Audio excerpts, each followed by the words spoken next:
and welcome back to an off-cycle edition of the Edupreneur Mastermind. Devin Delaney, thanks so much for joining us. You joined us the last session that we had, and people had a lot of questions. And so I thought, I got to get Devin back, and we got to go into this a little bit deeper because there's so much to it. So we're going to do the 1-2 punch and get into this and help people understand what's really going on here. So in order to start us off, tell me, who are you and what do you do? Yeah, thank you, Chase. It's great to be here. So my company, VerAleo Capital Partners, is a financial legal consulting organization for businesses. We specialize in tax attorney work. And currently our main focus is helping those organizations and those individuals within those organizations see if they qualify and ultimately file for an employee retention credit. If they've already filed for an employee retention credit, we also help with accelerating that financing if that's an option they would like to pursue. All right, so this is really interesting. Your group has realized that many of these organizations, both could be schools, it could be businesses, they may have potential COVID-related funds that are still available. What exactly are those funds? Sure. So the employee retention credit was one of 3 different relief programs that the federal government and the SBA rolled out to help with the 2020 pandemic, right? Businesses qualify for these employee retention credits potentially. Schools, for example, are businesses, and charter schools and nonprofits can qualify.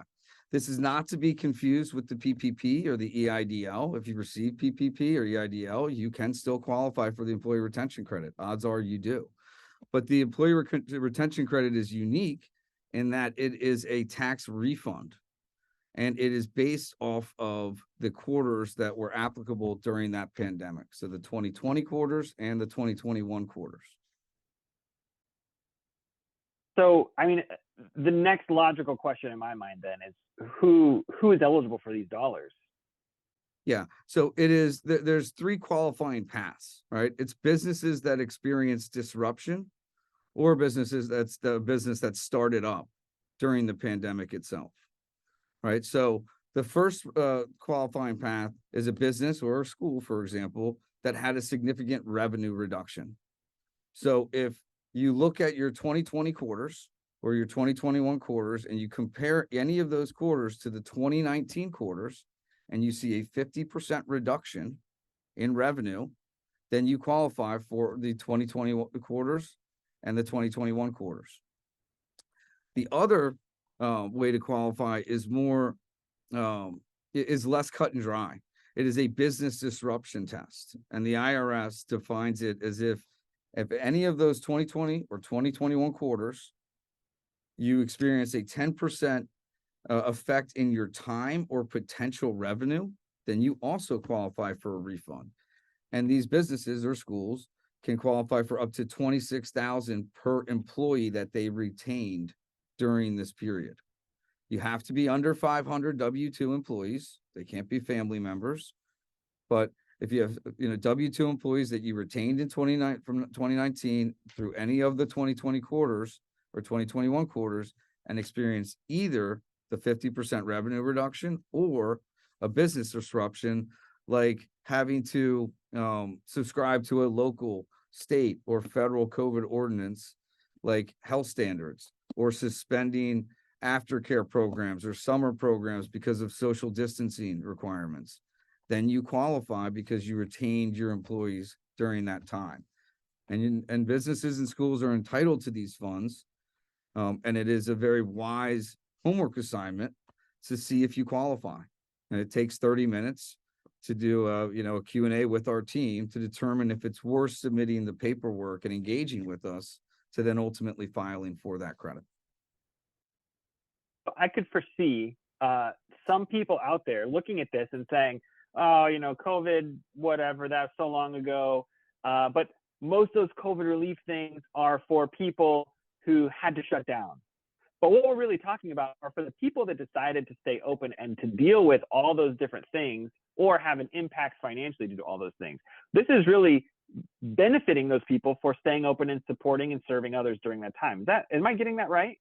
Yeah, 100% correct. It's all about it was grounded in retaining employees, right? Because that is important. That's what the PPP program also rewarded. That was a loan forgiveness program. This is a refund on the Social Security and Medicare taxes that you're paying for those employees when you retain them. So you are rewarded for doing for riding through all of these disruptions, whether they were revenue disruptions or ultimately business disruptions, where you had to spend money to convert to remote learning, for example. Again, the social distancing severely affected larger organizations that had to have a lot of people in a close area.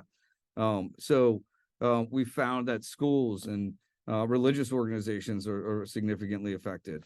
Nonprofits that rely heavily on in-person events, and businesses of all kinds, restaurants, right? But again, it's about maintaining those employees and getting a refund on what you've already paid. So it's very easy to determine a proper filing, like something that should qualify. Right. There is some gray area in the interpretation, but we have to take a conservative approach to make sure that folks get the refund they deserve and they're entitled to, and it doesn't have any tax implications that are negative on a go-forward basis. All right. So I know there's people out there watching and they're thinking, yeah, Devin, that's me. What do they do now to see if those funds are available? Yeah. So there's a few ways they could get a free consultation, right? Again, we call it the fact-finding mission. It only costs you your time and your effort. And there's two ways that we encourage people to do that that are relatively easy. One, we have an intake form link that's included in the description, where a customer could go on, fill out 9 fields of their name, email, phone number, how many W-2 employees they have, things of that nature. And then one of our advisors would reach out to them, and they would, set a time to have a 30-minute discussion, right? Another way is that we have an appointment setting link. If we want to just skip right to the appointment link, where we have an operator that says, I know I'm available at Mondays at this time. I want to knock this out and see if it's worth my time to go through the entire process. So we've included that scheduling link in the description as well. So that is the shortest distance between 2 points. But our advisor would simply glean some information about the organization's current state, their 2019 state, and the revenue reductions during the 2020 quarters and 2021 quarters, and or their business disruption. And this is high level, where we'd say, okay, there's a reasonable path forward here. We still have to receive financial data to confirm that.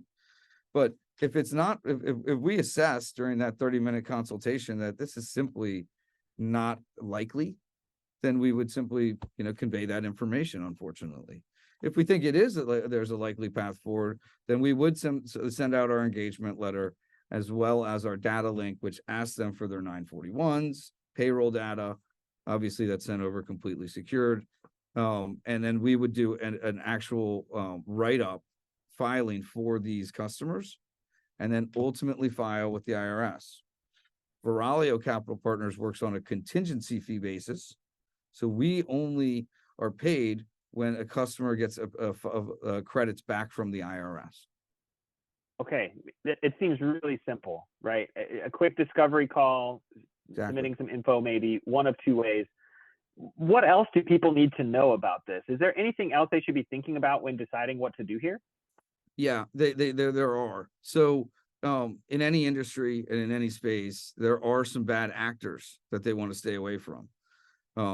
These bad actors charge contingency fees up front that are not refundable, not fully refundable.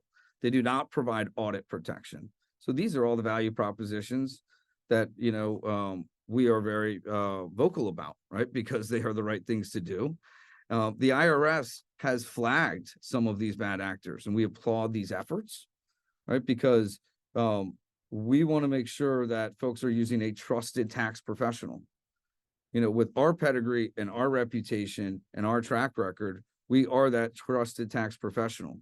So we encourage people to review our website, review our team members, and ultimately be careful on who they're talking to. We'd love them to talk simply to us because we know that they would have full audit protection, fully refundable contingency fees, and avoid tax pitfalls that could come out of this if a filing is done improperly.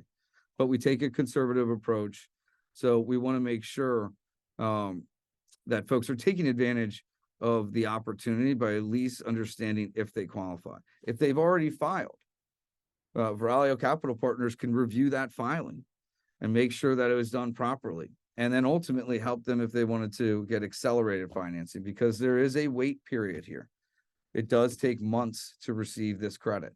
The IRS is backed up. There's hundreds of thousands of businesses and organizations that qualify for this that are taking advantage. So they should know that this is not a quick process unless they wanted to choose accelerated financing. But I think that folks should take the time and effort and energy to see if it's if they're eligible, because it is they're entitled to these refunds. All right, so businesses big and small and everything in between should reach out and see what options they have. Can you give us one more time, how can people get a hold of your team to start the process? Remind us again, what is the next step?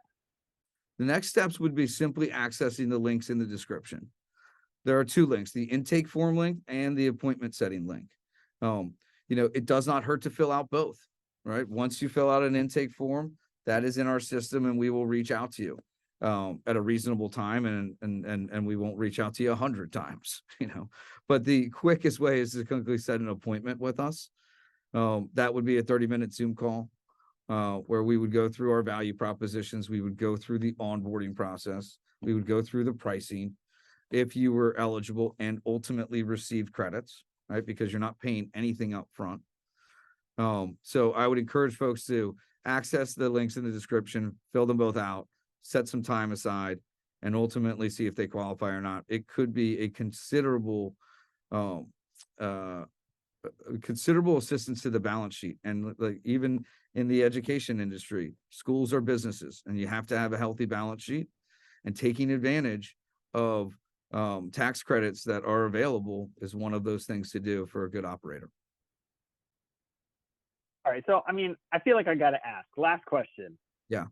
Is there a catch to all this? Are you going to spam these people and bug them every day and never include an unsubscribe link in all your info? Or is this like a legit thing that people should really be thinking about?